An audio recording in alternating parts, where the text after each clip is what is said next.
and welcome to A Book in 2 Minutes.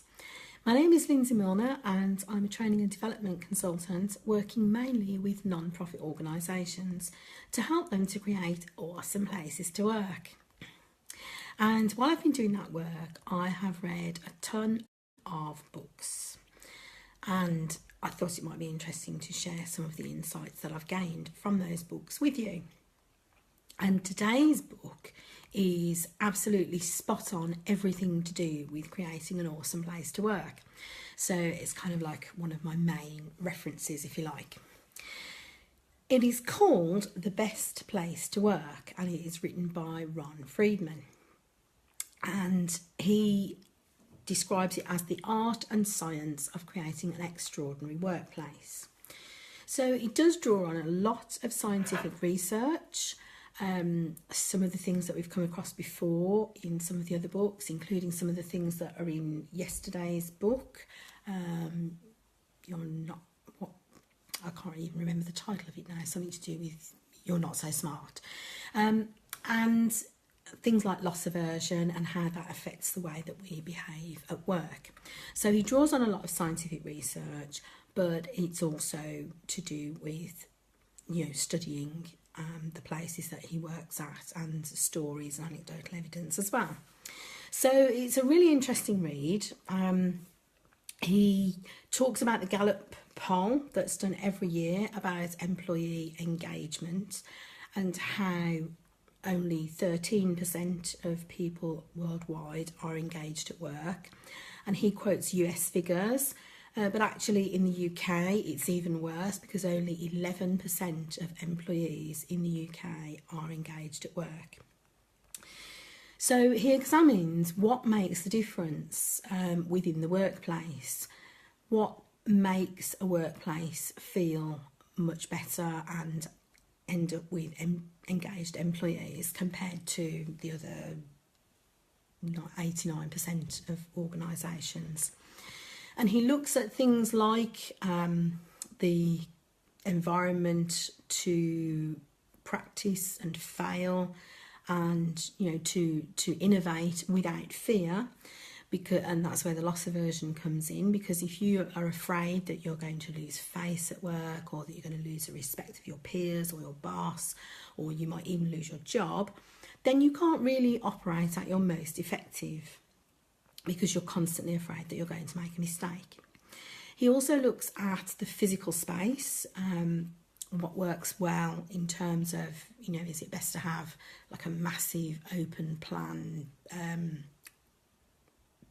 room with everybody working in together, or smaller rooms or cubicles. He examines all of that, and the sort of creating spaces where he talks about caves and campfires.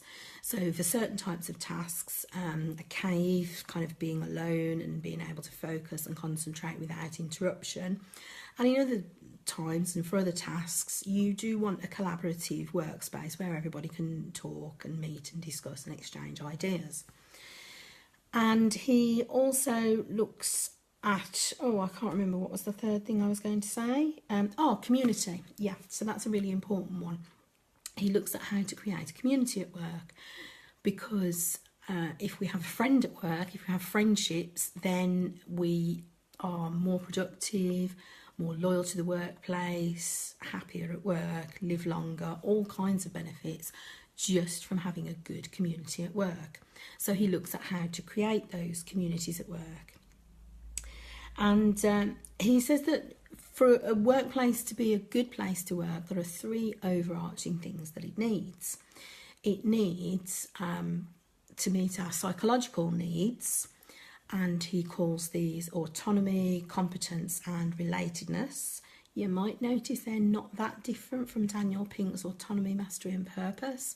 Mastery, competence, purpose and relatedness are perhaps slightly different, but those are the things that he picks out. Secondly, he says we need to meet our physiological needs. So if we're tired, if we're constantly overworked, if we're stressed and afraid of that deal of making a mistake, we don't work effectively. And again, science backs this up. This isn't just somebody applying a bit of common sense. It's science backs up that people who are tired obviously don't function as well as people who are well rested, in a good mood, able to engage at work. And the third thing is integrating your life and your work. So if you've got family, I mean, we're used to taking things home with us and being connected to work. You know, we've all got our smartphones and we're expected to maybe answer emails late in the evening. So work kind of infringes on our home time, our family time, or, you know, our personal life. But we don't allow personal life to infringe on work in quite the same way. And he thinks that that's not a good thing.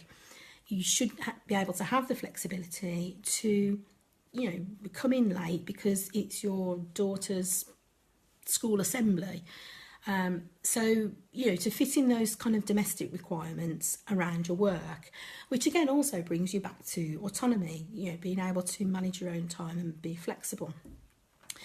So I definitely recommend this book if you want to create a workplace that is a great place to work, which I think is actually somebody else's title. I can't even remember. Is this called A Great Place to Work or A Good Place to Work? The Best Place to Work. Something like that anyway. And that is something that I personally think we are all entitled to. We all should have that because, as I said before, work, it's a big part of our lives. It should be a good part of our lives. So check it out if you haven't already. Let me know what you think. And I'll see you tomorrow, same time, same place, 4 p.m, Facebook Live for a book in a bit more than 2 minutes. Bye.